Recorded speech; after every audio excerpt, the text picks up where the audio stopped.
Hello and welcome to my favorite podcast listeners, rookies and veterans alike. As you probably already know, this is the Global in the Granite State, a program of the World Affairs Council of New Hampshire.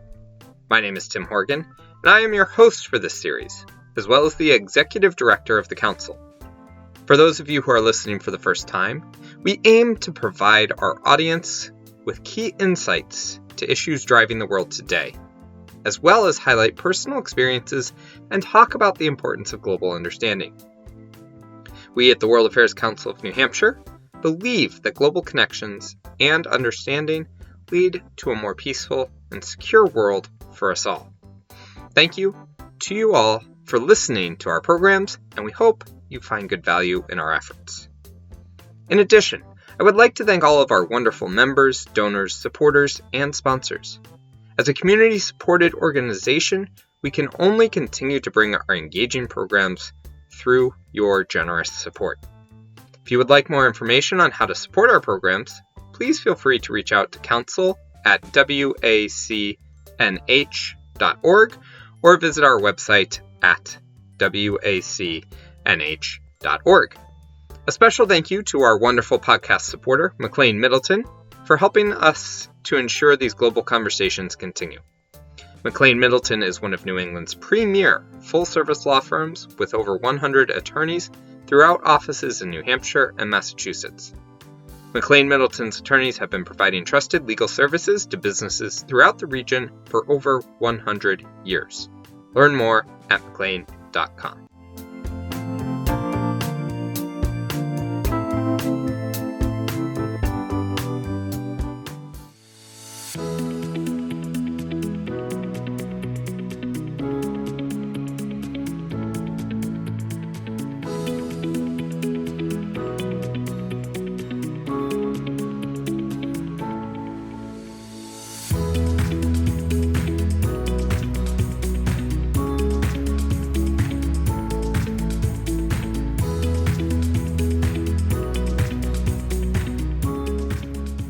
Here at the World Affairs Council of New Hampshire, we believe that engaging with people from all over the world is an amazing opportunity that all Americans should have access to.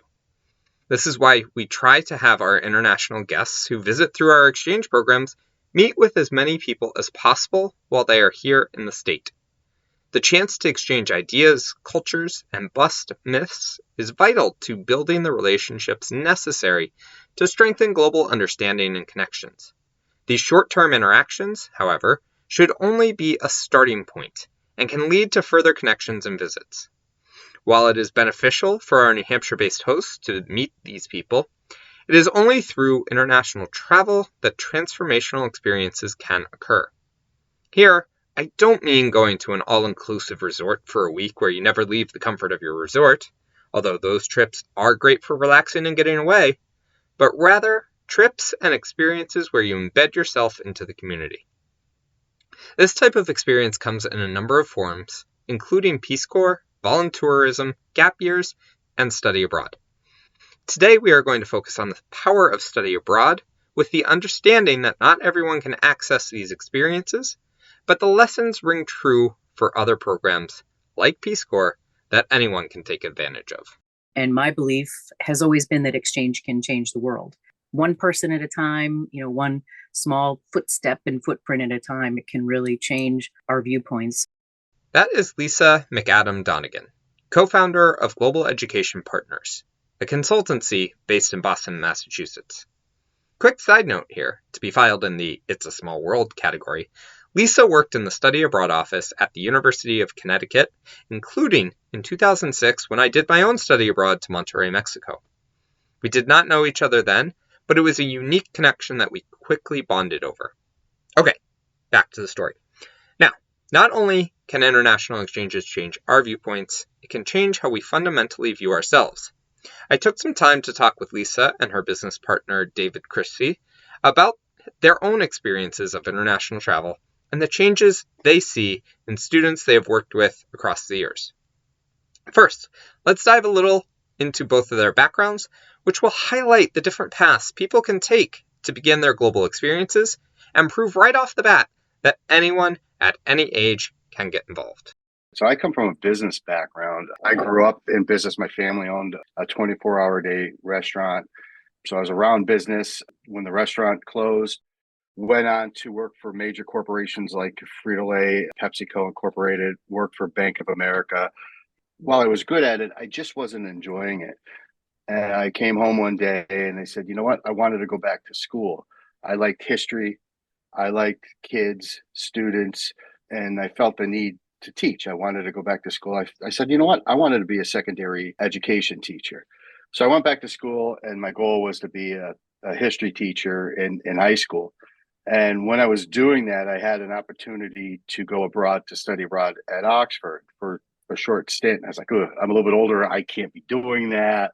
Been all around the United States, but never out of the country. And when I did, I came back from that experience. It's just like, wow, what an adventure, what an experience.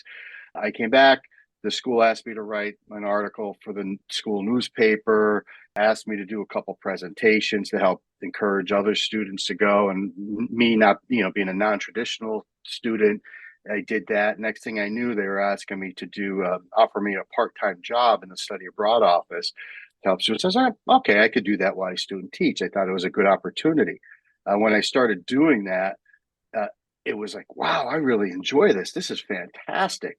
So I switched my master's from higher education to higher administration. And I always say this, I've been around the world since. Lisa, on the other hand, took a more traditional path to growing her global interest and perspectives. I originally got into international education through family background. My dad was in the military. We were stationed abroad. So I lived in Germany as a young child. We moved around a lot. It was the Army, so different stations in various places. And when I went to university, I ended up being a French major. So I already had a ear for languages, had an interest in it, and then had the opportunity to go abroad while I was an undergraduate at the University of Connecticut. I knew just from my family relationships and having people in different areas of the world that we knew from our military background that these relationships were important as we're understanding other countries and other languages. So for me, learning another language, learning a second language opened up kind of a whole new world. Both in Canada, I visited Montreal and Quebec City and was able to interact with people when I was learning French.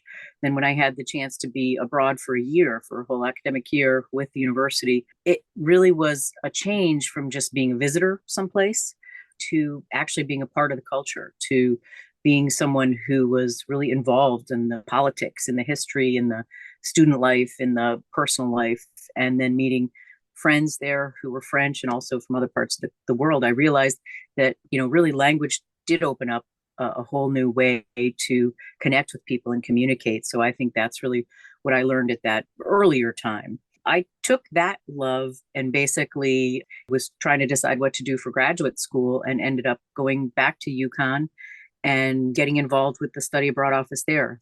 Since we are specifically looking at study abroad, I thought it would be good to talk about the numbers a bit first. So, on average, about 1 in 10 college students take the opportunity to study abroad during their college career. The majority of them head to Europe, followed by Latin America and Asia, rounding out the top 3 regions. Another interesting number to note is that about 2/3 of all study abroad participants are female, which is slightly higher than the 60-40 split we see in terms of college enrollments of male to female. In addition, while the view that study abroad is only for the well-off, typically white students, there has been some slow movement towards engaging a more diverse set of college students in this life-changing experience. As of the most recent data from before the pandemic, about 2/3 of the students engaged in study abroad identify as white. We will dive into the why of this a little later in the episode, but before we lose your attention, I want to explore more about why these international experiences are so important. Getting out of your comfort zone, getting out of your normal everyday situation, I think is really helpful in building independence, in building humanity, in building a feeling of belonging, in building vulnerability too, in a lot of ways, but also in building some leadership skills and teaching people that they're stronger and more confident maybe than they knew. But it builds resilience too. For somebody to get out of their comfort zone does take some bravery, takes some intrepidness to go someplace, introduce yourself, and know that you're probably, not speaking the language like a grown-up. We're all blessed here in the United States. We really are. When you get out and you travel, not only going to different countries and you really see how blessed we are, but we kind of live with these blinders on. We do. We live in our own little world. I come back from different countries and it humbles me when I come back home many times. I think, oh my goodness, I'm complaining because it's going to be cold out or it's going to be snowing where I just came from, and they're looking to see where they're going to be getting their next meal or having a roof over the head or something else. And I'm like, oh my goodness, it really grounds me for a while. And then building upon again what Lisa said too, is to have a greater understanding of what humanity is and what other people are living through and going through, and to know that we aren't just in our own little world with these blinders on. To have a greater capacity for other human beings, I think is so important. And you're not going to get that until you get out into the world and to accept other people. And that could be just in your backyard for that matter, is to get out of your comfort zone. I can certainly attest to the power of getting out of your comfort zone, as when I did my study abroad, I found myself in many new and challenging situations. It started off the moment I arrived on campus and realized I had no clue where I was going, who I was supposed to meet with, and how I was going to survive the next 5 months. However, I quickly found a great community of welcoming students who were excited to meet me and eager to help. These people turned into my best friends throughout this experience and allowed me to understand the world in a wholly different way. Making friends with people from Mexico, Germany, the Netherlands, Trinidad and Tobago, Switzerland, and even from other parts of the US gave me the chance to explore diverse perspectives and learn about how other countries viewed my own. It is through this process of discovery, challenge, and relationship building that young people are truly able to explore who they are and what they can achieve. However, even beyond our own personal growth, study abroad can give you skills and experiences that are marketable in your career development. Lisa mentions, that's a really positive thing, but I think for students, we are truly in a global marketplace. And I don't know of really any job that doesn't have some aspect of international education or a global footprint. You're interacting with people from either other states or regions or countries or hemispheres. So I think that having an experience to be working and living and studying in another country gives you the soft skills that many employers are looking at, makes you more marketable, makes you independent. You're able to be creative and think outside of the box and have a level of cultural acquisition that other folks may not if they haven't lived in another country. I think it's still one of the best ways to learn a language too, other than your native language. If you live and spend time in a country where another language is spoken and you're learning it, it's the best way to get your idiomatic expressions, some of your slang, some of your accent down. It's hard to get that sometimes in a class, even if it's Babel or Rosetta Stone. It seems that almost everyone has a funny story about a miscommunication they had while in another country.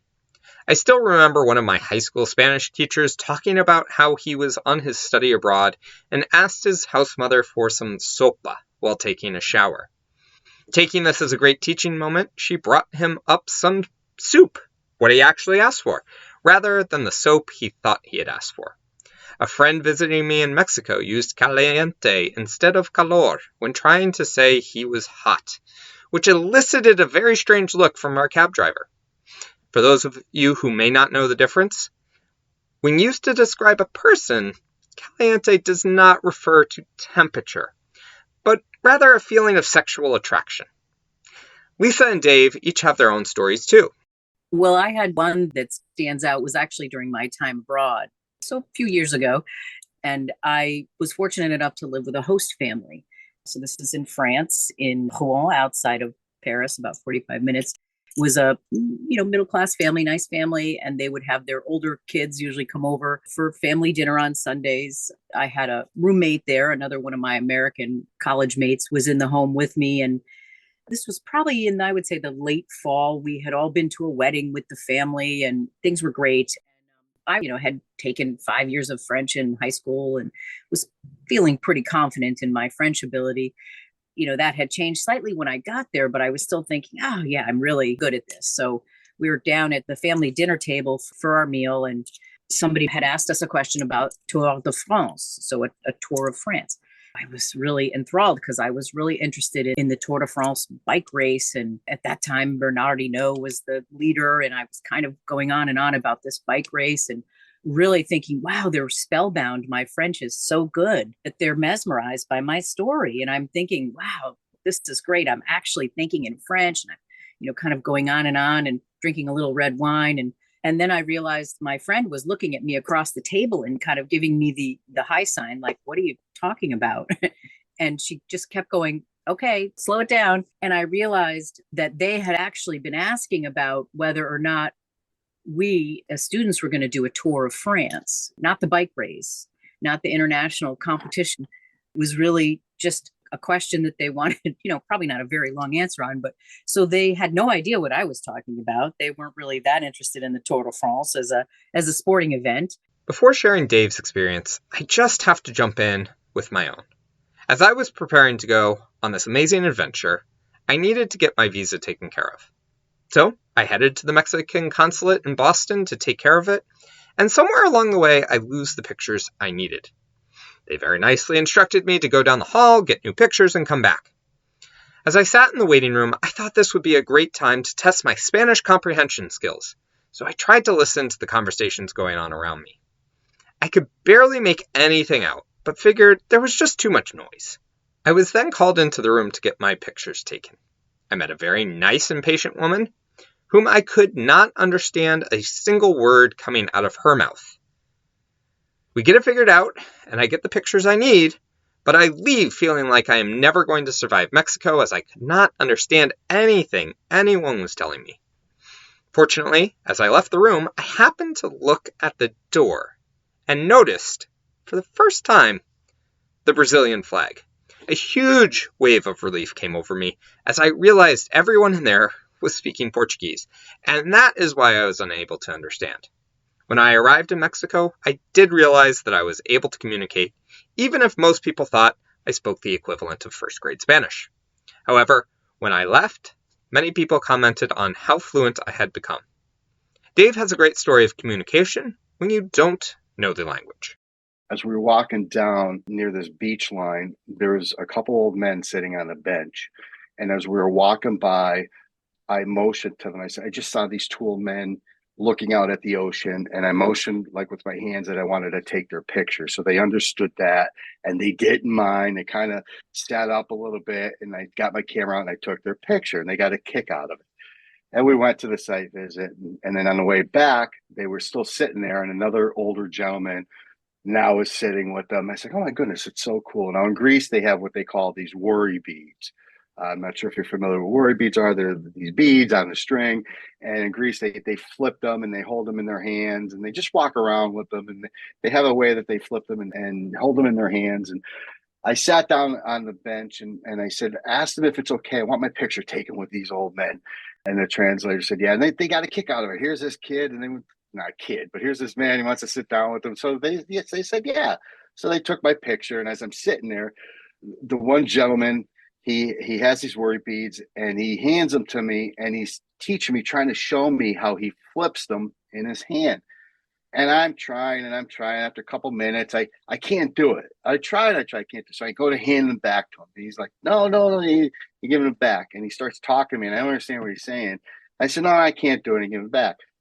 So I said to our translator, I said, I think he's giving me his worry beads. Now you could tell these are more, and they're like marble. They're in his hand. And she says, oh, no, they're his worry beads. You could tell he had them for years. I said, well, what's he saying? So she starts talking. Next thing you know, she's crying.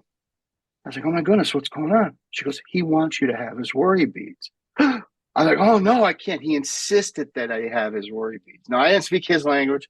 He didn't speak mine. But he was so moved that I took the time, that I wanted a picture with them, that I sat down. We had this communication without ever speaking each other's language. that he gave me his worry beads. This experience has stuck with him, and he still has the worry beads today, which he plans to pass down to his own son, along with the picture and the story. So, the impact of this act of kindness will live in this world for a long time. So what about other students? What experience have they had, and what changes have Dave and Lisa seen over the years? I had one of the most amazing experiences with a student. I had a student come into my office.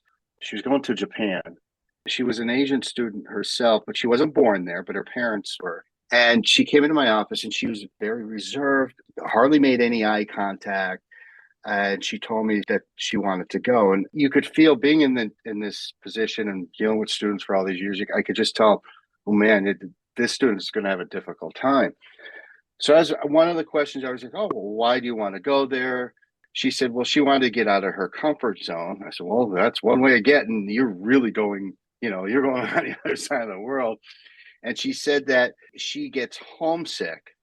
She has a very hard time. She gets very homesick. Okay, so well, where's home? Now, the school I was at, her home is in Boston, and the school where she was going to was like 20 miles away. I said, you get homesick? I said, home's right down the road. I said, you got to be kidding me. I said, you want to go to Japan? I said, oh my goodness. I had huge reservations. And she gets severe homesick. I said, you really got to, we have to talk about this. So this went on, still preparing. I couldn't say no because I had no really logical reason to say no, but I had just had this feeling. So as we were preparing her to go and get her to go, she decided to go. What a difference. She had the most amazing, not only did she have an amazing experience, but the confidence that she gained by going abroad and coming back. And that's the one thing that we all, Lisa and I see in any students when they go is the confidence that they gain by coming back. That they feel, oh, I could go on a plane. I could travel anywhere I want now. I could actually do this. That was the one thing I never saw so much confidence. I see it in students, but in this one particular student who had this severe anxiety and the severe homesickness, and she overcame that so quickly by doing this, was an amazing transformation. I was really impressed, and I was happy for her. Lisa has a number of similar experiences, but one really stuck out for her. This one particular student who wanted to go to Russia was like what we called a baby elephant. He really latched on to our whole office staff because we were very kind in working with him. And it's like a baby elephant when it loses its mother. They latch on to something that show them kindness because they crave that connection. And this student was very nervous and he really didn't speak a lot of Russian, but he was taking a Russian class as we had suggested that he do before he went. It wasn't required in his program, but another one that when we sent him off, we thought, okay, we'll hope he does well and expected to get a lot of emails. And I got a few emails the first few weeks, and then it kind of stopped while he was there. So I sent a couple emails out to one of the partners and said, is Nick okay? And they said, yeah, like he's like a rock star. He's really organizing the group. He's brought cohesion to everything. He's made all these new friends, and he's in this club and that club because we had also recommended he get involved. And he ended up staying an extra semester, so 2 semesters in total. And when he came back, it was like a different person. Since we now can see how transformative these international experiences can be, let's talk a little about how people can access them, as cost is the number one reason people cite for why they do not take advantage of these opportunities. First of all, I think there's so much more access to an international experience now than there has been at any other time. We're post-COVID right now, or sort of mid-COVID, I guess, depending on how you look at it. There are certainly virtual exchanges and there are virtual happenings where people can connect online with schools and organizations and internships even. There's also a lot of scholarship money and there's a lot of access to funding, which can be one of the most prohibiting factors for students studying abroad. There are schools out there that will find a way for you to be able to go abroad. And like Lisa said, it may not be a full semester, but there are opportunities out there for students to go. So if you're doing your due diligence, there are ways to go. Even for those that may not have the full funding that they think they're to go, there are ways that you can fund it. The biggest thing that Lisa and I would hear, and I can't tell you every single day we would hear this, is those students that would walk into our office in their junior year, or particularly in their senior year, can I go abroad? It can't go now. And when it's too late, and regretting the fact that they didn't do it, because going abroad while you're in school is the greatest opportunity, because your funding can go with you.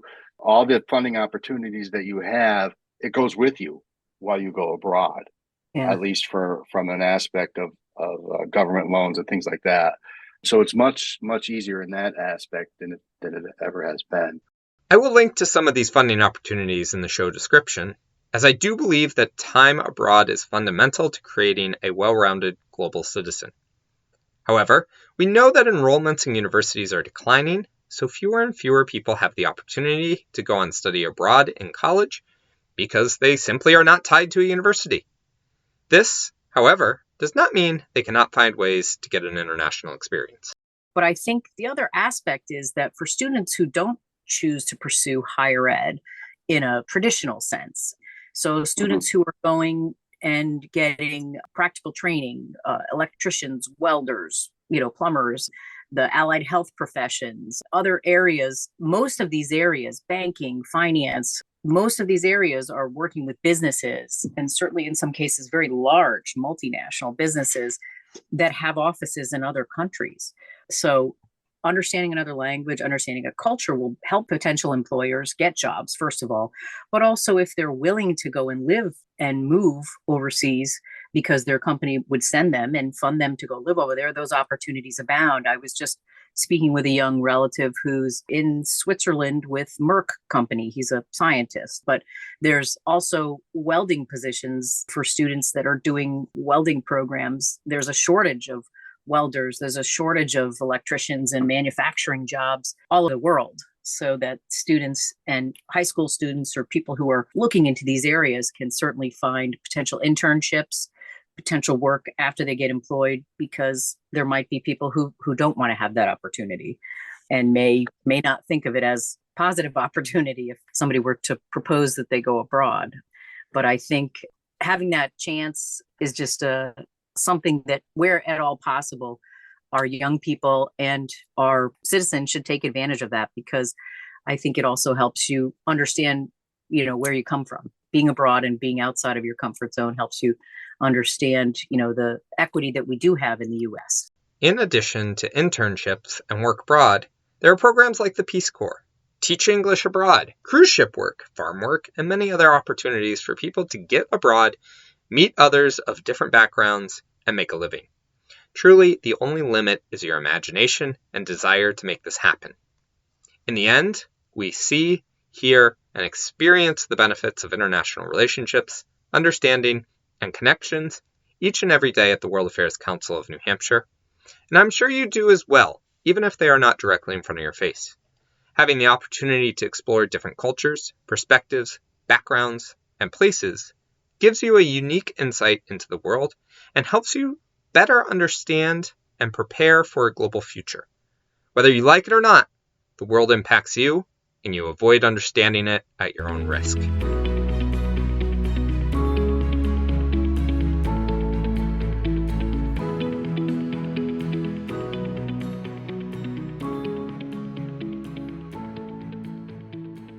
I want to thank everyone who is working diligently to help expand access to global experiences and to help ensure a better future for all. Thank you to Lisa and Dave for sharing your insights and providing so many students with the guidance to help them through these amazing opportunities. Thank you also to all of you for listening to today's episode. We do this monthly, so I hope you will continue to tune in and engage with the world. We also put out speakers programs in an online format, so even if you are unable to attend in person, we hope you will engage with us online. Find out more about ways to support our work, these amazing conversations, and become a global leader at wacnh.org. This has been The Global in the Granite State, a production of the World Affairs Council of New Hampshire, and sponsored by McLean Middleton. As always, Tim Horgan is the jack of all trades for this program, running everything from production to recording to storyboarding, editing, and marketing. Our theme music is Admin by A.A. Alto, and our interlude music is Happy Travel by Audio's Route. Thanks for listening, and we invite you back next month.